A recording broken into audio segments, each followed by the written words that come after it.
had no concept what Alzheimer's was. To be honest with you, I had heard about it, but I didn't understand it. I didn't know about it. My mother started with she had, what is that? Parkinson's. She had Parkinson's first. Yeah, she had Parkinson's, and she had that for about 8 years, and we didn't know what that was, but she knew. Now that she's gone, we're looking at all the papers and reading the books, and she got it all down there. But she didn't want to tell us. I was reading one of her diaries. She said, I went to the doctor today, but I'm not going to tell the children because I don't want them to worry. So she did know something was going on, but she didn't tell us. So Mommy had Parkinson's, and that led into Alzheimer's. There is Parkinson's that can lead straight into Alzheimer's. And what that particular Alzheimer's looks like, it looks like this. It looks like osteosporosis, because you get very stiff, very fragile. So we thought she had osteoporosis. But that Parkinson's that leads into Alzheimer's makes you very, very stiff.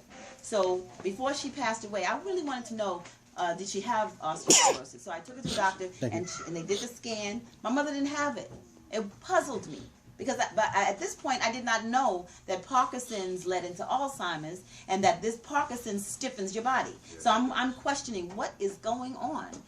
So I had a lot of research to do, and I did that. It was...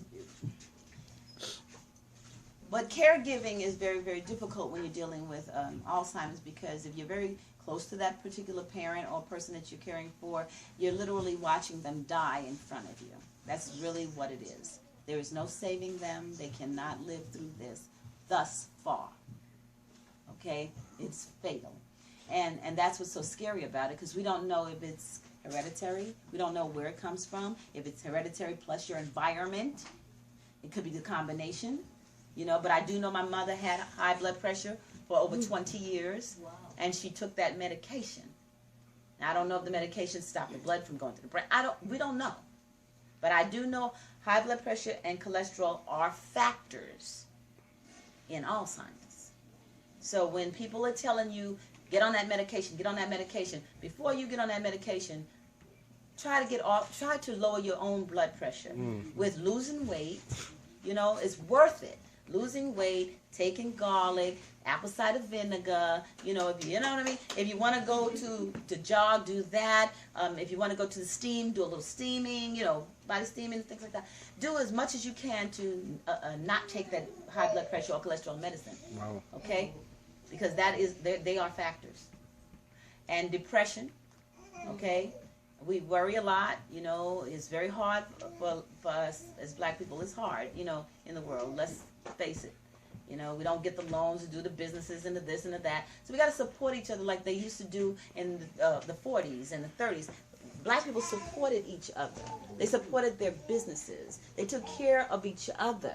You see? And now we don't do that. Yes. We don't take care of each other. We have a bookstore. We'd rather go to this store than instead of come here to the bookstore, buy her books, get educated on what we need for us. You see? And this is very important for us, for survival. Yes.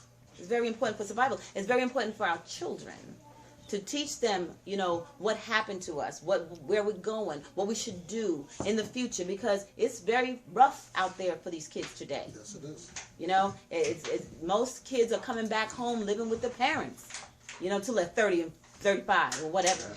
Yeah. But they have to. They can't make it.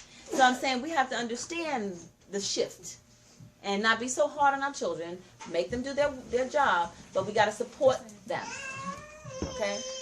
And all of it goes as a circle, Grandparents have to take care of kids, and that's pressure and things like that. So we have to watch out for each other, take care of our own responsibilities and watch out for each other, and help our parents to live long and successful.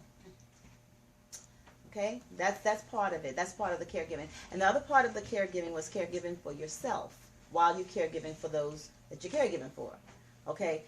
Instead of me, which I've learned now, that you always move from your own center in anything that you do, even in caregiving. No matter, even you love that person so much, you still have to move from your own center. A lot of times what I had done, didn't understand it then, was I moved from my mother's center. meaning the world revolved totally around the Alzheimer's. If my mother ate and forgot she ate and she wanted me to eat, I'd eat with her. Again and again and again and again. So what was that doing for me? I was gaining weight and she was staying the same because she was sick. She had, didn't gain weight. So I'm like, well, I had my daughter laughing because I would go to the store to buy clothes. And I said, you know what? I said, you know what? They're making these clothes smaller these days. That's a good excuse. I couldn't understand how I was going from a size 8 to a 10 to a 12. I'm like, wait a minute. This is just not me. It's not happening to me. But that's how you can lose yourself in caregiving and not take care of yourself. You understand what I'm saying? Some people die before the patient that they're caring for because it's so stressful. So I'm just saying, remember yourself. You have to take time for yourself. You have to enjoy the things that you do enjoy. You have to, take breaks and relax your brain. You can't feel guilty every time you leave the person that you're caring for to go do something that you like to do. I'm not saying stay out all night, but you can stay out a couple hours. I mean, there's nothing wrong with that. Instead of feeling like I'm doing something wrong or I'm not doing my job, you know what I mean? So there's a lot of focusing on the caregiving part to be healthy while you caregive. Otherwise, Did you have any siblings to help you? There are 5 of us. There are 5 of us, and So it sounds like you was focusing on everything basically, by yourself. Well, my mom lived in California with me. Okay. And the others were back east. So you took care. So that I always happens. The mother's always that one child that takes care of yours always. Right, but they were back east, so that was okay. We understood that. Right. You understood that, and they did their parts whenever they could. Right. So she had 5 lovely children. Right. Mhm. So when you left New York, how long ago? 40-some years. 40 years. Yeah, that you moved to California. Stayed there. Wow, I didn't know that. Yeah. That's part of my whole thing. Yeah. Did you plan to move to California? Or I didn't plan to do that at all. I mean, because it's like totally different from New York. I've been to California before. And it's totally different. You need a car. It's like You still got your roots here, though. Come on. Well, I have family here. All my family's here, and my roots are here. That's right. But no, I went to the audition not really knowing anything. I never went to an audition before for for the show. I never went to an audition before like that. Wow. I went. Because you were a dancer. Right? Yeah, I was a dancer. And the man said, just audition for this part. I went in there, and when I went in, there was like hundreds of girls. So I'm like, this is ridiculous. So I said, Mom, she said, go in there and just do what you have to do.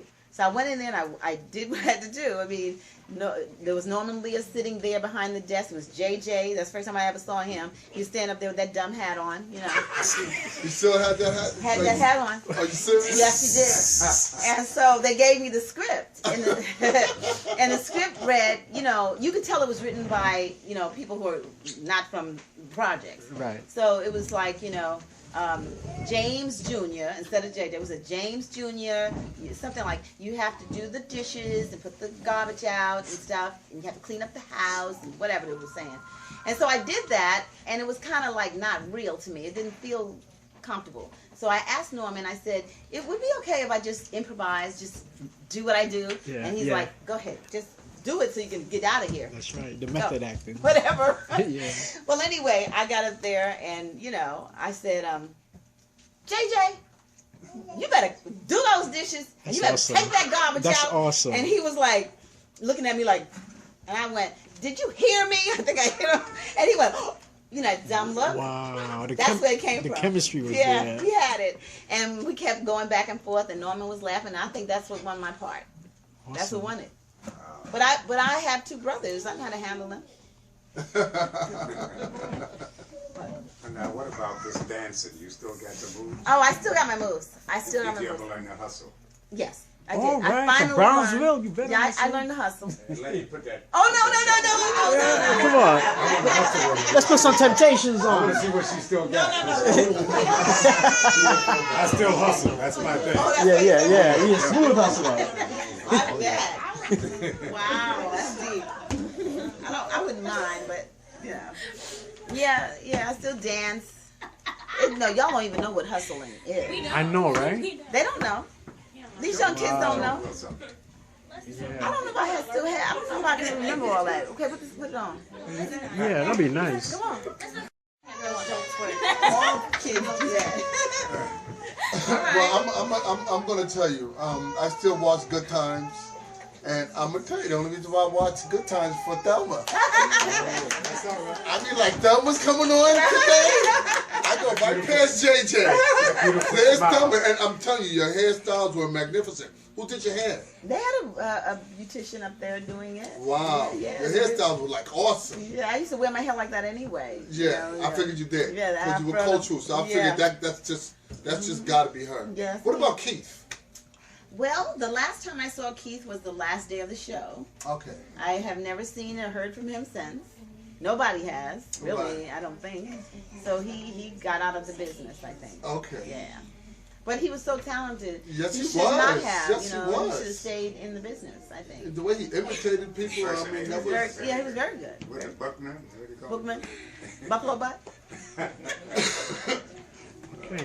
Well, I just like to say too, I'm glad that you're here. I'm glad that you survived the game and you're still in the game. Amen. So I salute, and I still watch Good Times, and I have Everybody my daughter loves it. watching. But they didn't know when it was my mother and my daughter. I brought them here to see you for Valentine's Day. They didn't know when they was coming. So they made a face. They turned the corner.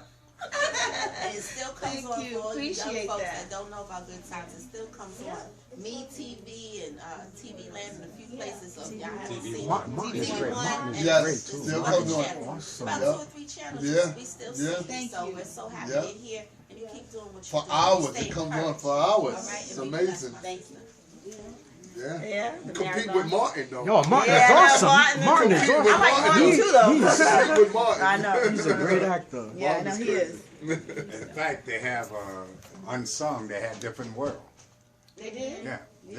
They But did? this week, early this they week, did? they showed the Wow. whole Yeah. everybody involved with that. Isn't that And I something? think it's usually when it does shows, it comes on like 8 o'clock, and it shows like 2 hours of it, rerun on it. Yeah.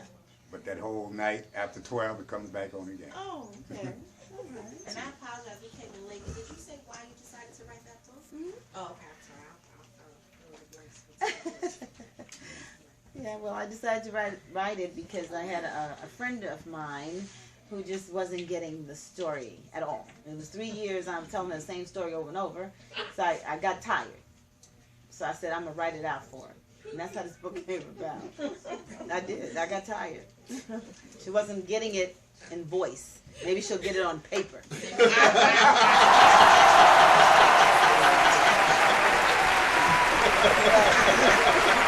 Did she ever get it? She did get it. She did. She did get rid of him. Wow. Yes, she got it. She doesn't have a man now, but See, a lot of times we have to wait in a relationship. If you're in a bum relationship and you're caught up in whatever, the sex or the money, and people are on the side are telling you, you know what, leave this individual, whether it's female or male, and you just have to wait until that time, until you get to that Point. that point, or that certain level where you know what, it has to be that last straw or something like that. yeah, You know what I mean? yeah.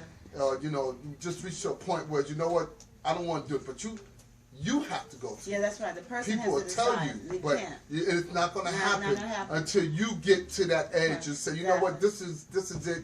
You're going, and that person will be going for good. Then. Yeah. But That if you person be but if you going for convince good them to leave, then they can go Right, back. right, Because they're not finished. right. No, you have to do it for you. Yeah, they're not absolutely, They're absolutely. Yeah. Wow. Yeah. Is this your first relationship book? Yes, it is. And how many books have you written? Well, I wrote this one on relationships, and then I wrote one on finances. It's called Situations 101, Finances, the Good, the Bad, and the Ugly. Because after I wrote the one on relationships, and I was doing my touring with the book on relationships, I found out that a lot of relationships have issues with money. Who's got my money, who's spending my money, it's my money, it's your money, it's the money thing. And it causes a lot of tension.